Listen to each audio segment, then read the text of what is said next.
but I think I'm wearing red for the sentiment that blood will be drawn tonight. I just don't know who the hell is gonna go home, and I just hope it's not me, so we'll see what happens tonight. Hello and welcome to Survivor Everything. I'm your host Liam, and Colored me shocked for the outcome of this episode. It really seems like we make it a crazy second half of the game after having one of the slowest starts we've ever seen in the show. With a lot to discuss, let's get right into Survivor 49, Episode 7. Yeah! Aiden, the game is about... Boss, you have 10 minutes. At the start of the episode, we see a very unlikely power trio in Juwan, Steven, and Sage as they create the Bottoms Up Alliance after successfully blindsiding Shannon, and now they're wanting to take out the rest of the Big Wooly players once they merge. This is the first real adversity that we've seen for the story's main characters, basically, as the big players on Uli, such as Nate, Savannah, and Rizzo, have been in no real danger in the game so far. As we see all the tribes start to merge, we see all the tribe members of Uli and Hina are very excited to be here, but as they enter the Kelly camp, Juwan, Steven, and Sage are nowhere to be seen. In hindsight, it doesn't really matter what happens here, but at the moment, this seemed like blatant and bad gameplay. Everyone is always excited for the merge, and Kelly should be too. But they are worried about how their lie will come across to the former Uli members once they see that Shannon was the one voted out the last tribal instead of Steven. But as I said in my last video, I have no clue why this is a concern for the Bottoms Up Alliance. Shannon was going to vote out Juwan no matter what. An Uli member was leaving no matter what. So who cares if you have to explain why an Uli was gone? It was either Shannon or Juwan, and they wanted Juwan. And this is what they say, and it goes off without a hitch. The rest of the players should have been suspicious, though, that the Bottoms Up Alliance was so nervous about the merge, since if Steven had idled out Shannon to stay, the former Ulis would have rushed to let the other ones know what happened, not just stay back on the beach and seem concerned to talk about it in general. No matter what they say here, if it's the truth that they voted out Shannon, or a lie like Steven played an idol, they just shouldn't have been reacting like this, and I'm shocked it doesn't blow up their position like it should have, or at least raise some alarm bells from other players. Savannah especially seems to believe this, and along with Nate, they are ready to reform the original Uli tribe and make a 5-person alliance, plus Sophie, but they have no clue that Juwan and Sage have not only jumped ship, but they are targeting those two specifically as well. So when Savannah's looking deep in my soul and saying, Sage, it's okay. I want to work with you. Don't worry about it. We are good. And I'm like, Savannah, thank you so much. That makes me feel so good. Meanwhile, I'm like, you're the next to go the second I get the chance. After former Uli is tricked about the Shannon boot, the boat arrives at the merge camp with the chest inside containing an advantage for the next challenge. This chest can only be unlocked by a single key, with the caveat being that the key is hidden in the jungle among others, and every time a player grabs a key, they must rush back to the chest and try to unlock it before searching for another key and trying again. This was very reminiscent of Survivor 47 or Survivor 45, when they had to do the money hunt so players had money to spend at the auction, and let me tell you, I would have preferred an auction over this. This key hunt just feels pointless, as by the end, Sage wins, allowing her to sit out during the first portion of the challenge and immediately move on to the second part. On the beach as well, the former Uli all get together, including Sophie B in the conversation as well. Savannah talks about wanting to get rid of Sophie S, and the rest agree, even though Juwan and Sage are just feeding Uli what they want to hear. Sage tells Sophie S about this right away, showing us the numbers are moving away from the original Uli tribe. As well, Sophie B tries to convince Alex to join her and the Ulis, but just as Sophie B is closer to the original Ulis, Alex is closer to the original Hinas, which doesn't sour the relationship, but it does allow them to know that they're on different sides right now. And a fun character moment, even if it's a bit morbid, Savannah seems full of glee when it comes to eating the chickens that former Kelly won a reward, even with the protests of players like Sage. Savannah even names the chickens based on chicken dishes or restaurants, and is all down for cutting the chicken's head off, even though snapping its neck is a cleaner way to get the job done. AMC will comment later in the episode about Savannah's intensity and her crazy big eyes, and it seems like the players are losing any affinity they have with her, which could hurt her chances of winning if people think that Savannah's too evil to vote for her at the end. Teriyaki, looking nice and ready. Oh, stop. What are your thoughts? I'm done to catch them, Alex. I'll look it up. We should name them. Kentucky Fried, Teriyaki, General Tso. I'm serious, yes. At the immunity challenge, everyone gets their merge buff, but must compete for not only the merge feast, but immunity as well. The first portion of the challenge is a team-based one, splitting the players in teams of 5 competing for the merge feast, as they have to roll a boulder across a course, climb it to reach a puzzle, and solve a survivor catchphrase. After that, it's an individual endurance challenge where the 6 remaining players must compete for individual immunity. Sage, due to winning the key hunt, is allowed to get to the merge meal and participate in the individual portion of the challenge without needing to compete in the team portion, so she sits out during the first part.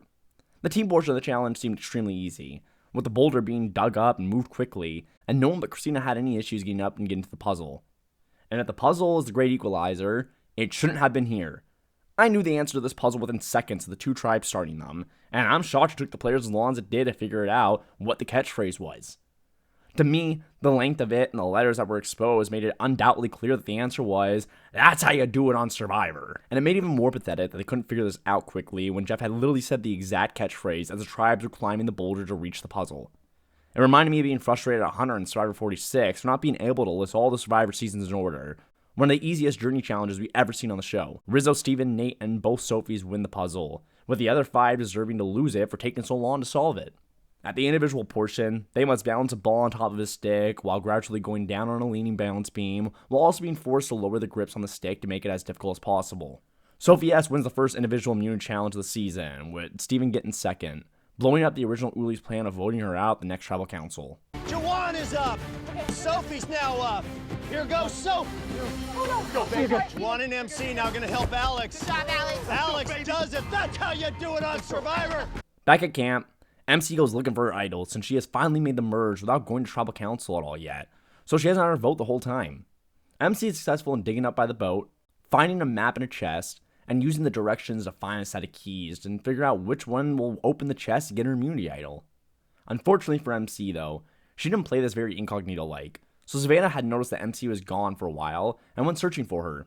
Not only did MC not be sneaky enough, but she also just admits to Savannah what she is doing, and what she is looking for specifically, allowing Savannah to jump over a log across MC and attempt to steal the keys since they both noticed them, but MC had grabbed them a second sooner. Savannah does tell MC that she wants to work with her and tells her she should keep the idol a secret, but Savannah is either lying or being stupid here, and it's obvious it's the former.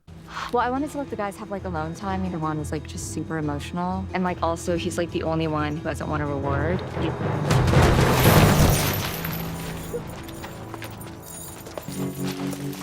It's a big struggle. I find this upcoming section to be the best part of the episode so far, due to strategy and just the focus on the players that we get. One thing I've noticed about rewatching this episode was it was so exciting at first, but that was because I knew it was the merge, not a mergatory, and the vote was going to be significant for the game no matter who went home due to this Uli Hina war that had been brewing this whole time, and betrayals were being set up.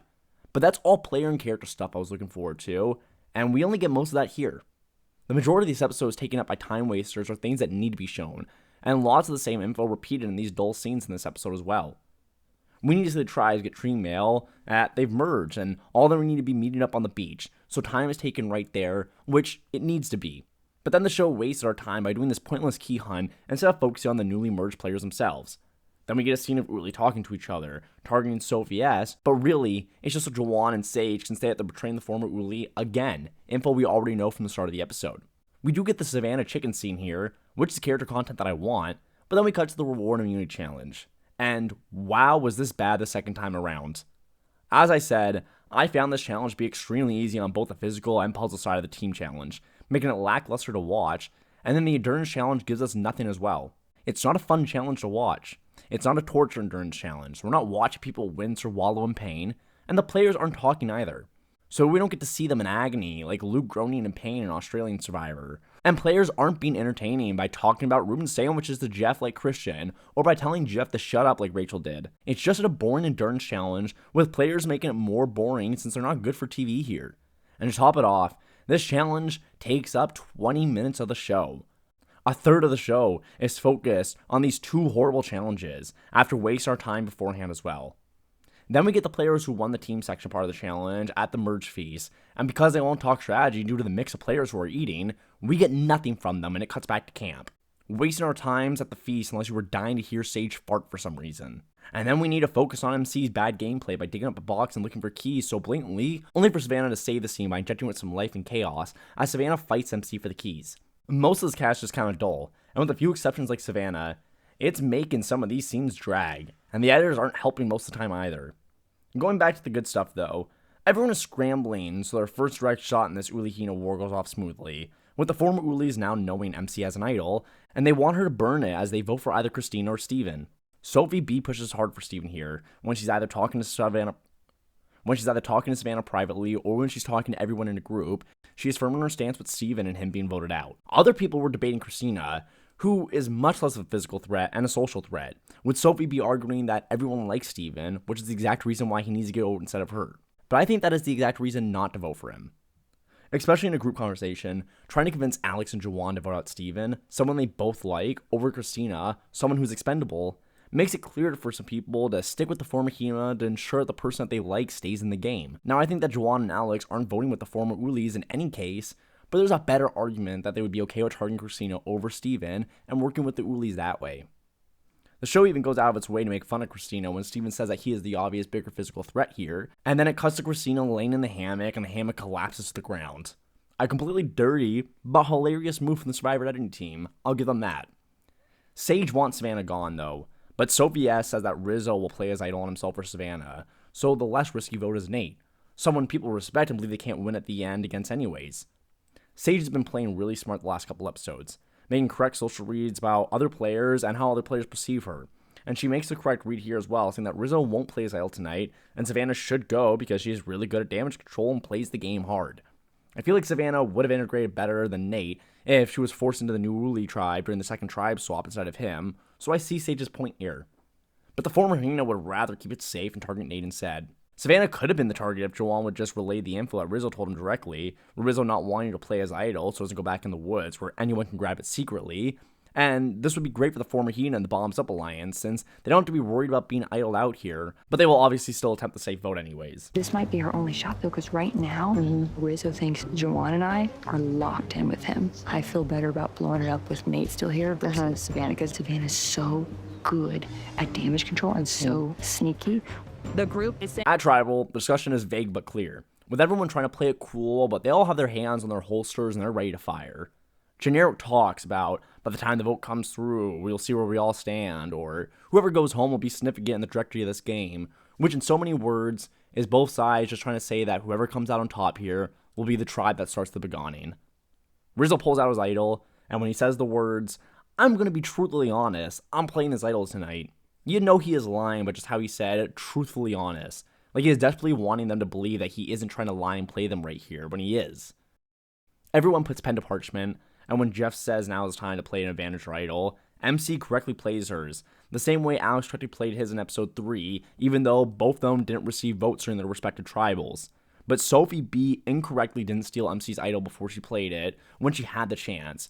And Rizzo doesn't play his idol on himself or an ally, which will turn out to be, as Q would say, a big mistake.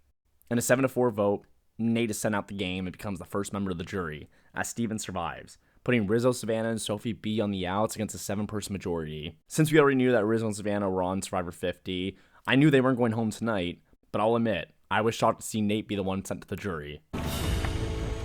Nate, the tribe has spoken. Yes, sir. Time for you to go. At least I had a chance to change up my winner rankings here, though it is bitter to see Nate leave, as I did like him as a player on the season, especially since this cast has a lot of duds. In third place is Sage, a player who has really bloomed in the last couple episodes, gaining major social sway and now true power in this game.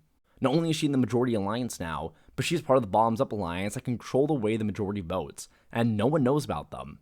Sage has also been making really good reads almost the entire time she's played, and she knows who to target and when, even if she couldn't get the vote through.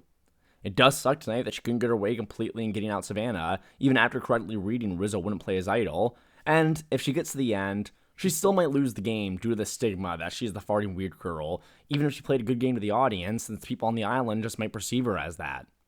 We see this exact thing happen to Carolyn in Survivor 44, and how players perceiving you socially matters, and they might find Sage too weird at points to want to give her $1 million over some other players that she sits next to. At number 2 is still Sophie B, who I thought about moving to number 1 after my initial watch of this episode, but on a rewatch, I'm keeping her right here. Nothing but good content from her. Alex still seems willing to work with her in the future, and Sophie B seems like she can integrate in any tribe. And even though Sophie B voted with Savannah, Rizzo, and Nate at the tribal, she can just argue that she only voted with them since they were together the last few days on the other tribe, and no one on this new merged beach told her to vote against them, just assuming that she is tight with the Uli 3 without confirmation. Now, it is true that Sophie is in good standing with the Uli 3, now the Uli 2, but I also believe that she can jump ship and join the majority without being seen as an original Uli, because she wasn't. But in first place is still Savannah. I thought I'd move her to second, but on a rewatch, Savannah gets a lot of focus, and the chicken scene swayed me towards her even more. Though she could be seen as evil for killing the chicken, I think the editors just want to paint her as a villain, since we don't need to see Savannah killing the chicken and joking around about it, unless it seriously loses her jury votes, or just because the editors want to show a character moment for the winner of the season. Even Savannah says that one of the 11 will be a millionaire here, which is something that could be cut out as well. But it's also reminiscent of Savannah's opening scene, saying this will be the easiest money she's ever made. The show is focused on Savannah as a character and a strategist, just cements to me that she isn't leaving anytime soon. This episode excited me a lot the first time around, disappointed me the second time, but at least it's a start to the season ramping up and getting better as it goes along. I'm really hoping for a fun end game, but Jeff did say that the season gets crazy by the end, and Jeff is also the same guy who loves Survivor 48, and that season was a stinker. Let's just all pray to the Survivor gods that this gets better. Everyone grab your torches, I'll see you in the next one.